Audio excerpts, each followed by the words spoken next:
Muy buenas tardes, queridos amigos de La Teja, y un feliz año 2026. De verdad, agradecerles su sintonía en una nueva edición del programa Oleadas Legales en este nuevo año. Y hoy, qué mejor manera que contar con nuestro amigo Joseph Rivera para hablar un tema, Joseph, de actualidad. Antes de empezar, recordarles que nos pueden seguir en Facebook todos los jueves a las 12:30 de la tarde y en YouTube a partir de las 2 de la tarde. Joseph, le decía un tema que ayer nos sorprendió y nos dejó indignados a la mayoría de los costarricenses, los préstamos gota a gota. Ayer fue impresionante saber que una madre, ante la imposibilidad de pagar la deuda que tenía con estas personas, dio a su hija de 13 años, si la memoria no me falla, la tuvieron durante 4 años, creo exactamente, en labores como una esclava, ¿verdad? Para pagar una deuda que lamentablemente con esta gente es imposible pagar debido a las tasas de usura que se generan. Tanto así que la deuda era por 100.000 colones y al final terminó en 7 millones en cuestión de, ¿verdad? Es tan impagable y el crédito que brindan y los plazos son tan violentos, se hace semanal o mensualmente, un promedio como de 20%, imagínate, Imparable. Es impagable. Entonces es para hablar de este tema, empezando el año con malas noticias, ¿verdad? Que sí, son las que a uno lo desaniman, lo que está pasando en este país, y llegar a esos extremos que una madre deja a su hija en manos de este tipo de delincuentes. Sí, primeramente muy agradecido, Video, en este año nuevo que nos depara cosas buenas, primero Dios, del 2026. Y sí, efectivamente es lamentable que al día de hoy se den este tipo de noticias y que esto de los préstamos gota a gota, si bien es cierto, hay una reforma importante en el Código Penal y ha aumentado las penas hasta 15 años, estamos viendo que el crimen organizado está avanzando a pasos agigantados y lamentablemente Fuerza Pública y los cuerpos policiales no están dando abasto para poder detener esta ola de criminalidad que se avecina en este 2026, lamentablemente. Yo se estaba viendo, uno lo ve como préstamos gota a gota, pero hay 3 delitos dentro de este sistema hay 3 delitos relacionados, ¿verdad? La usura. La usura es correcto. Ajá, luego la intimidación Sí, lo que podríamos llamar como extorsión agravada. Ajá, y también tenemos la trata de personas. La trata de personas. La explotación sexual o laboral de personas menores de edad. Entonces ya llevamos 5 delitos. Sí, es que esto es como un monstruito de 1000 cabezas, ¿verdad? Usted lo ve por encima del préstamo gota a gota. Se imagina una transacción ahí normal, pero usted no sabe, es una vuelta sin salida, ¿verdad? Haces el préstamo y a partir de ahí no salís. Y lo digo por datos que se han reflejado en los últimos años de gente que ha pedido esos préstamos y se les hace imposible pagar por la usura de los intereses. ¿Eso es cómo está tipificado en la ley? Decís que hay una... Sí, hay una reforma al Código Penal en el artículo 214 y 205 de la extorsión simple, la extorsión agravada. La extorsión simple es cuando llegan estas personas, realizan estos supuestos personas que prestan dinero a otra persona y llegan a la casa y decirle, mire, tiene que pagar, o si no le mandan mensajes intimidantes. Se vuelve agravada cuando utilizan los teléfonos celulares para mandar WhatsApp, mensajes por Messenger, por Telegram, por Signal, por todas estas plataformas. Entonces la pena aumenta porque se utilizan medios informáticos, que habla la ley. Y también hay que tomar en cuenta que esos dineros provienen del narcotráfico. ¿Por qué? Porque no hay una trazabilidad o video de determinar que esos dineros vengan del sistema bancario nacional, público o privado. Aunque muchas veces cuestionan al sistema bancario público y privado porque los delincuentes meten el dinero y no hay una legislación robusta como en España que dicen, bueno, ese dinero se va a incautar, pasa a las arcas del Estado, sino que entran a los bancos, le dan vuelta y aunque haya un proceso penal y que esas personas las condenen o pueda ser que salgan absueltas, porque la legislación penal y las leyes especiales no definen claramente cuando ya entra en el círculo bancario. Y cuando va un perito a declarar, dice el perito, es que nosotros no podemos probar en ese, por decirlo así popularmente, río revuelto ganancia pescadores, cuáles pescados son lícitos y cuáles son ilícitos. Y lo mismo pasa con la plata. Los verdaderos dineros que son bancarizados entran con el dinero sucio y al revolverse ese dinero, utilizando esta palabra coloquial, no define. El Poder Judicial todavía, lamentablemente, es muy doloroso, no tiene esa capacidad como en Europa, en España, Gran Bretaña, Irlanda, de que pueden ellos definir cuál es el dinero de lavado y cuál dinero no. Yo sé, para que aterrizar un poco, digamos, en lo de las...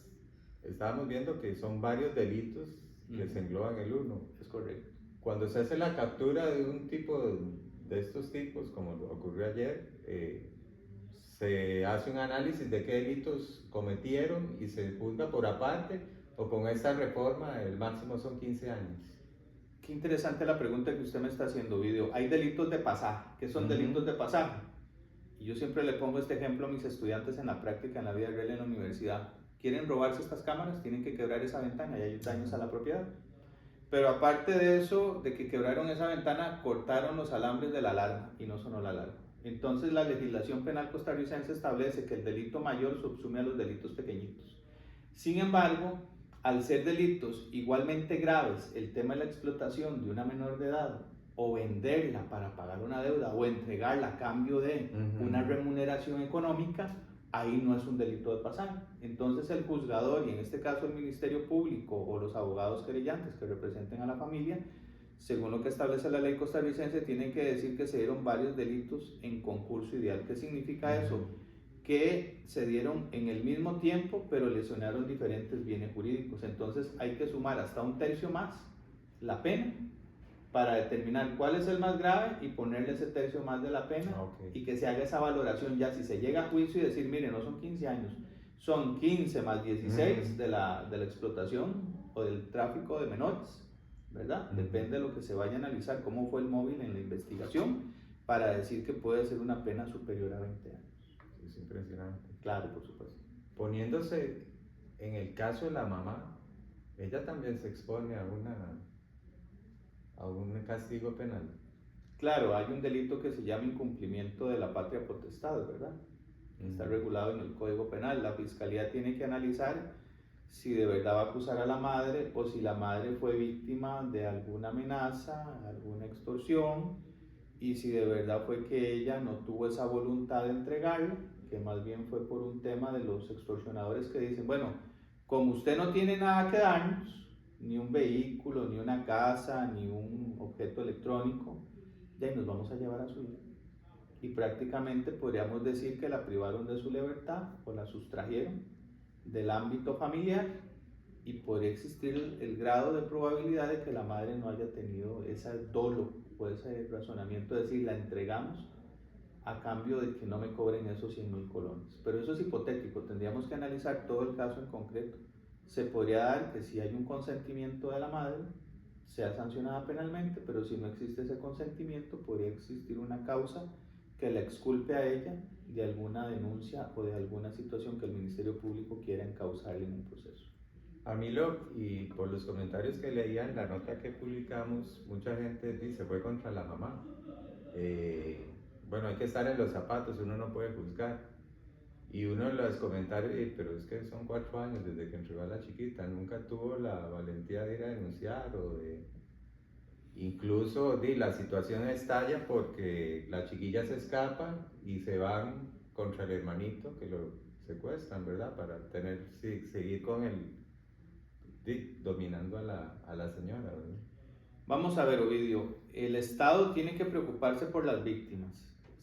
Si a mí me secuestran un hijo o pasa una situación parecida con uno, ¿qué hace uno? Inmediatamente poner la denuncia. Pero lamentablemente a veces agarran a las personas inmunes o vulnerables. Entonces no tienen trabajo, no tienen cómo pagar el agua, la luz. Y hay un tema de que el crimen organizado o estas organizaciones criminales se valen de la necesidad. Entonces dice la señora, ¿qué voy a hacer? Me voy a morir de hambre, no tengo que comer, tengo que pagar los recibos. Entonces todo ese contexto hay que analizarlo desde el punto de vista social. Por eso existe un departamento de trabajo social de psicología del Poder Judicial, entonces tienen que analizar eso. Pero lamentablemente, como usted bien lo dijo, ¿por qué esperarse 4 años? ¿Qué hay detrás de esos 4 años? Tenía 13 o 15 y ahora tiene 19. ¿Qué sucedió? ¿Verdad? Entonces, muchas veces se da el síndrome de Estocolmo. ¿Qué es el síndrome de Estocolmo? Que la víctima se enamora del agresor o del secuestrador. Entonces, al generar esa empatía, yo la llamo tóxica radioactiva. Ya, qué difícil salir de eso, ¿eh? Es complicado. Sí, es bastante complicado. Eso es como el círculo de violencia doméstica. El hombre me ama, dice que me ama, pídame perdón y después me vuelve a golpear y me manda para la casa golpeada con un ojo morado y después la mato. ¿Ven? Entonces ahí es donde el Poder Judicial, ese tema tóxico radioactivo, tiene que ver cómo lo inmuniza para poder sacar a las víctimas de ese círculo de violencia doméstica o de lo que sucedió ahora con el tema de Gota. Ahí estaba leyendo un informe que presentó las Naciones Unidas con respecto al préstamo gota a gota. Se llama Esquemas de préstamos con prácticas ilegales, el fenómeno gota a gota en Costa Rica. Y da unos datos reveladores, Joseph, para tal vez ir comentando puntos y que vos también amplíes. Claro. Dice, los montos promedio de estos créditos oscilan entre los 200.000 y los 350.000 colones, que uno dice son cifras que no están pegadas del techo, ¿verdad? Que uno asume que son manejables y que puedes pagar. Pero aquí viene el problema, las tasas de interés que pueden superar el 20% semanal o mensual, muy por encima del tope legal del 38% anual, aproximadamente, que piden los bancos. Y ahí es donde usted empieza a ver que se metió en un círculo del que no vas a poder salir. Si pedís un préstamo de este tipo es porque no tenés los recursos necesarios. Y a la semana ya tenés que pagar un 20%, se te hace un círculo vicioso. Vea, el tema del compliance en materia financiera y esto que usted habla del 20%, 30%, estamos hablando casi de un 200%, ¿verdad? De tasas de interés. Ahí hay otro delito, el tema de la usura y el agiotaje, ¿verdad? Que está regulado también en el Código Penal. Qué lamentable porque estas personas les ha pasado a médicos, enfermeros, abogados que han aparecido muertos porque no pagan y los ajustician. Temas de ajusticiamiento. Entonces aquí lo que hay que hacer es perfilar a esas personas porque muchas veces el crimen organizado se vale o de cierto sector de la población profesional, de clase media o de clase baja, porque tal vez uno lo ve y uno dice, bueno, es poco dinero y uno está acomodado financieramente porque uno tiene esa cultura financiera, pero la gente humilde que no consigue trabajo, que no sabe cómo pagar el agua, hay chiquitos pequeños en la casa. Entonces, claro, el crimen organizado dice, tengo aquí un grupito de personas que me van a servir, los traigo en servidumbre, los traigo como trata de personas, hasta se da con el tema del tráfico de personas, que eso es otro tema que después hablaremos en otro programa, si usted me lo permite, y el equipo suyo tan diligente que está aquí con nosotros en la Teja, porque sucede eso. Entonces ellos dicen, ya, y nos aprovechamos y les prestamos, y a veces ya no hay un control, y se vuelve la bola de nieve cuando ven, dicen, o los matamos, o nos sirven como esclavos para que nos paguen la deuda, y eso se vuelve al infinito. Sí, es imposible. Era imposible. De hecho, dice Naciones Unidas que la mayoría de préstamos se dan en situaciones de emergencia por salud o un accidente. Es correcto. Compra de insumos o el consumo a corto plazo, que ya ahí ya es alimentación, pago de servicios públicos. Entonces, tienen el nicho, ¿verdad?, asegurado. Totalmente, porque imagínense que una persona tenga un accidente de tránsito y que la caja no lo quiera operar de inmediato y que a usted le digan, mire, venga a la clínica X privada, para no decir nombres, le resolvemos el problema, son 3,5 millones y lo arreglamos. Perdóname que utilice ese lenguaje popular, le solucionamos el problema de salud. ¿Qué hace usted? Va y paga, después ve cómo devuelve ese dinero, pero el problema es que ya no van a ser 3,5 millones, sino que van a ser 20 millones. Y la gente lamentablemente se va que no necesitan fiadores, no hay trámites que estar llegando, que es lo engorroso de los bancos, ¿verdad? Que tenés que llevar un montón de trámites, de documentos, con ellos es de inmediato, Inmediato. pero y esa inmediatez también genera problemas. Sí, y vea qué interesante el tema ese que usted dice, no solo el problema. En un banco, y eso es un problema en Costa Rica, la gente desempleada vive. Sí, sí, ¿cómo hacen? ¿Cómo? ¿Con qué puedo poner a responder ese préstamo? No tengo. Sí, no. Entonces, se te acerca todo para tener que acudir a esta gente. Esta cifra está interesante. También dice el estudio de Naciones Unidas que un 5.3% de la población costarricense recurrió a estos préstamos, con mayor incidencia en personas entre 35 y 44 años y con secundaria incompleta.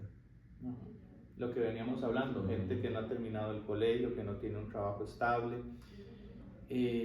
La mayor producción de un ser humano es de los 35 a los 45. ¿Qué está pasando con esas personas que no estudiaron? El Estado les dio los recursos para que pudieran estudiar. Y lo más preocupante, José, es que ahora con esta crisis educativa, ese sector va a crecer todavía más, porque hay cada vez menos jóvenes preparados. Y se está viendo la cantidad de jóvenes que están muriendo producto de meterse a negocios ilícitos, ¿verdad? Que es lo que a uno lo preocupa más, ¿verdad? Con esas cifras que no hay forma en que se actúe para detener este crecimiento tan desmedido de las narcooperaciones en el país, ¿verdad? Porque están presentes prácticamente en todo. En todo. No hay políticas públicas. Vamos a ver, se está haciendo una nueva cárcel. Yo que tengo que muchas veces visitar a privados de libertad para ejecuciones de medias penas, con el juez de ejecución de la pena. Y yo me doy cuenta que el Ministerio de Justicia y Paz, va a sonar feo lo que voy a decir, pero es una realidad. ¿Dónde está el seguimiento? Que usted diga, bueno, le conseguimos este trabajo.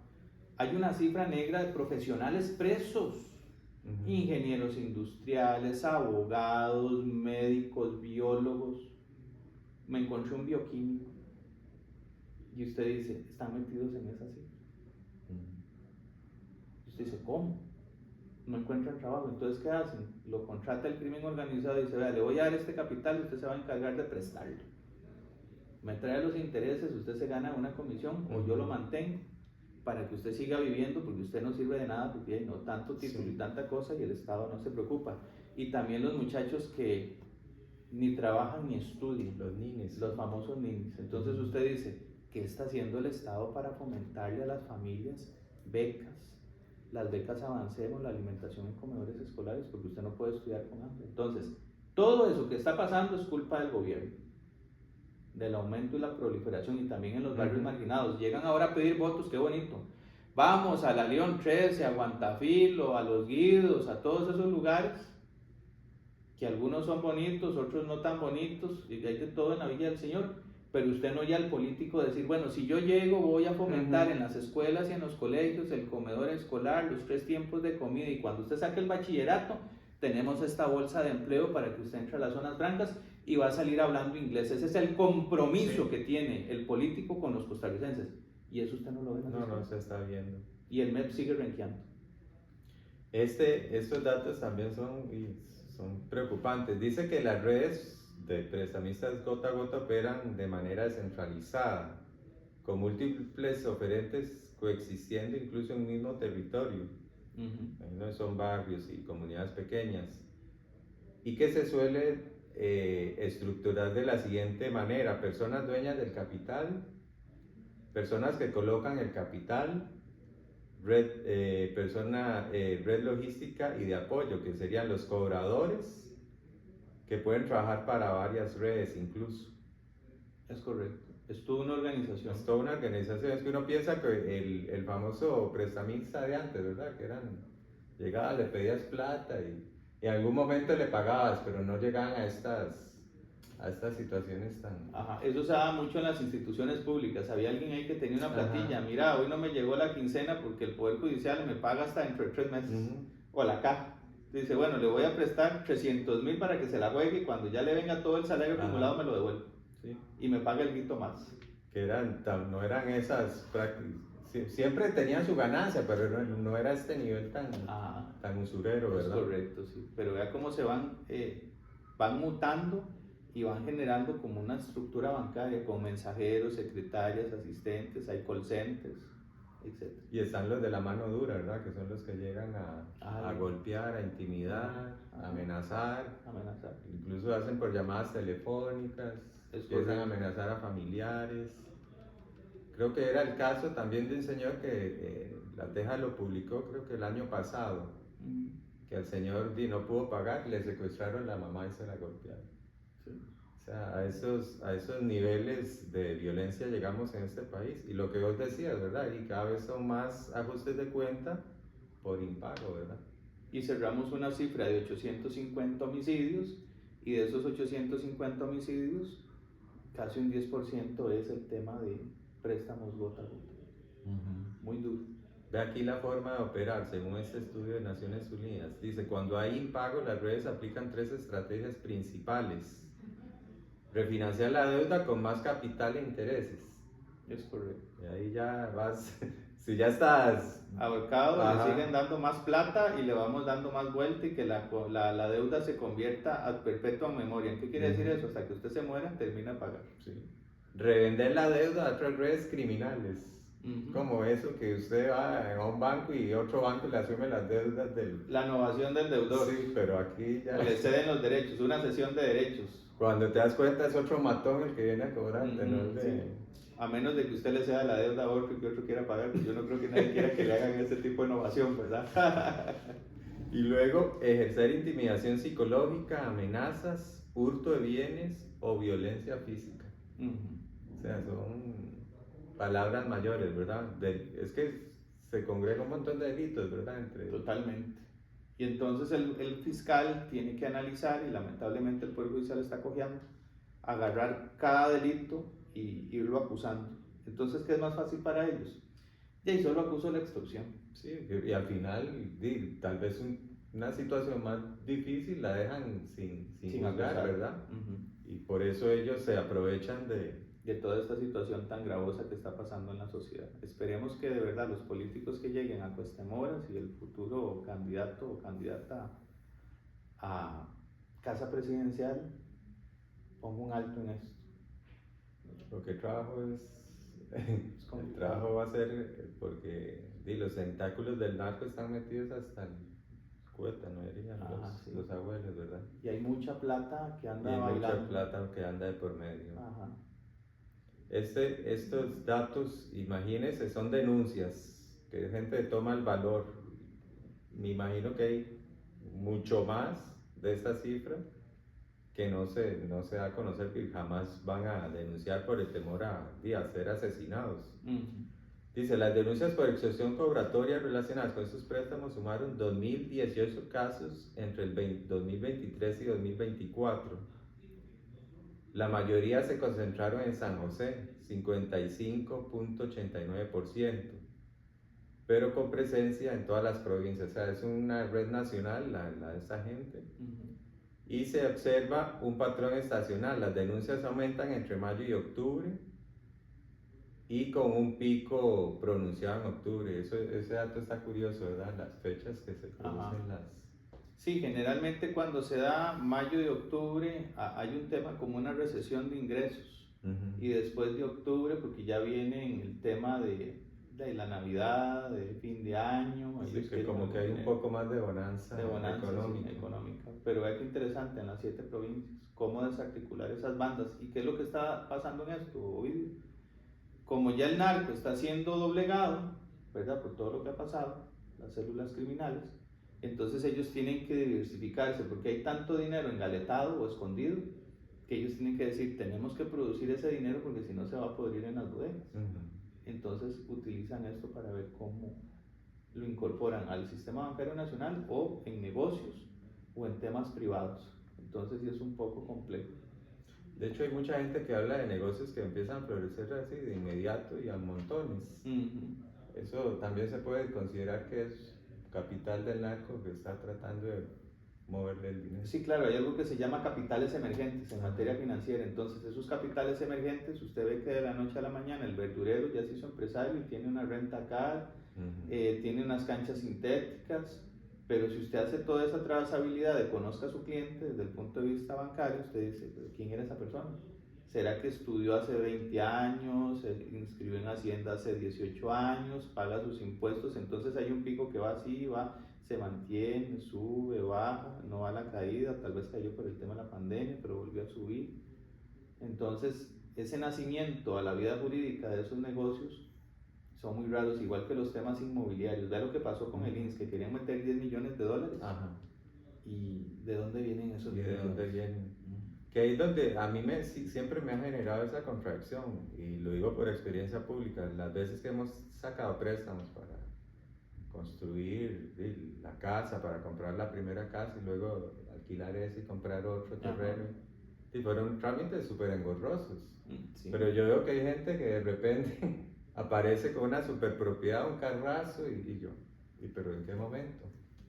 No tiene una situación que usted diga, bueno, es porque que uno es como un tiempo. proceso de años. Y nosotros de la primera casa a ya invertir en la segunda, y fueron por lo menos 15 años.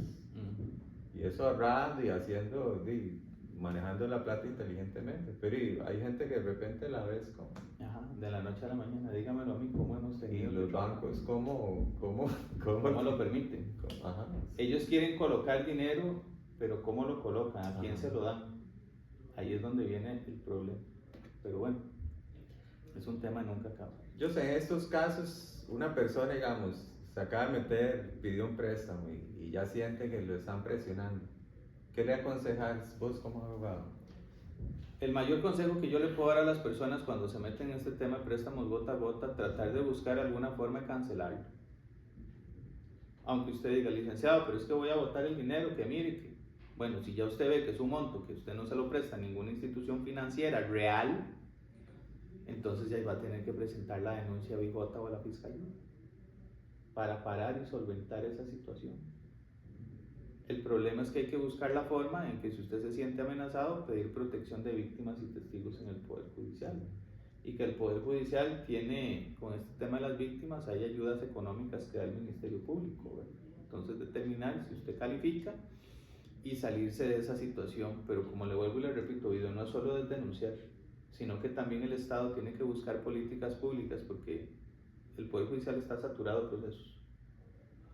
Los presupuestos no se clarifican bien para contratar más personal. Entonces, usted presenta la denuncia, pero un juicio, yo me acuerdo una vez que yo llevé un caso de estos un poco triste, no me puedo referir al caso porque el juicio es en próximos meses del otro año. Los hechos ocurrieron en el... ¿Del 2027 o de este? No, del 2027, sí, perdón, del 2027, sí. Y los hechos ocurrieron en el 2014. Uy, demasiado tiempo. Demasiado tiempo. Y usted dice, ¿cómo? Sí. Y ahí andan las personas. Sí, no han tenido tranquilidad durante tantos años. Qué duro, ¿eh? Sí, no es jugando, la verdad. Sí. Entonces, sí puede presentar la denuncia como para paliar el asunto, pero si usted ve que son montos bajos, entre comillas, buscar la manera de cómo cancelarlos. Y si no tienen trabajo estas personas, es que ese es el problema. La gente que no tiene trabajo, no tiene ingresos o recursos, o trabaja en la informalidad, llega y los pide y dice, no pasa nada, me hago el mago y no pago. Y esta gente acepta, digamos, que usted le cancele la totalidad. Sí, claro. O le buscan algún pero para tenerte. No, yo conocí un caso de un prestamista gota a gota en San José, que una persona le debía como 2 millones, 3 millones de colones, y al final la persona llegó, porque solo eran intereses, y lo canceló, y el prestamista gota a gota, que dice el patrón que muchas gracias por haber cancelado la plática, que estamos a la orden y que tiene las puertas abiertas. Tras de eso son expertos en poder envolver a la gente, tienen esa facilidad de palabra. Y yo le dije a esa persona, mire, dele gracias a Dios, y usted se salió de eso. Y ya pasaron 7 años de ese tema, y la persona está contenta con su familia, y cada vez que me llama o me ve en la calle, ¿se acuerda, licenciado, que usted me ayudó a pagar aquella deuda? No sé si te acordás hace unos años que había incluso, tenían como un nombre de una empresa, te llamaban y te ofrecían préstamos sin intereses. Ah, sí. Y todavía siguen llegando Y mensajes siguen por llegando. WhatsApp y por mensajes normales. Ajá. A mí me han llegado, me dicen, licenciado, le prestamos 35 millones sin nada. Sí. Y yo no bloqueo inmediatamente, eso, que no se le meta a uno Sí, el porque diablillo la por ahí. gente estás de una necesidad y te ofrecen todas esas ventajas, Sí, se va resbalado. es correcto. Entonces nos ganó el tiempo, ¿verdad? Agradecerte por la gentileza de empezar este nuevo año con los mejores deseos y que sea un año muy próspero para todos nosotros, para ustedes que nos siguen en la casa, que Dios nos llene de bendiciones. Y como decía Joseph, viene un periodo muy duro que hay que elegir a nuestro próximo presidente y que ojalá meditemos muy bien el voto por aquellas propuestas que ojalá especialmente toquen los temas de seguridad y de educación y salud, que para mí son fundamentales y que estamos en un retroceso terrible para ver si le cambiamos el rumbo a este país y podemos recuperar un poco de aquellos años de gloria, ¿verdad?, que tuvo este país con índices bastante positivos. Muchas gracias, Ovidio, por la oportunidad, por iniciar este año con este programa tan enriquecedor para los costarricenses. Y como dijo Ovidio, nosotros tenemos el poder con este lapicero para poder ir a las urnas ahora en febrero. Piense bien su voto, busque a la persona idónea que nos va a representar en la Asamblea Legislativa y en el Poder Ejecutivo para ver si se puede solventar la necesidad de seguridad, salud, educación y empleo. Muchas gracias. Perfecto. Buenas tardes.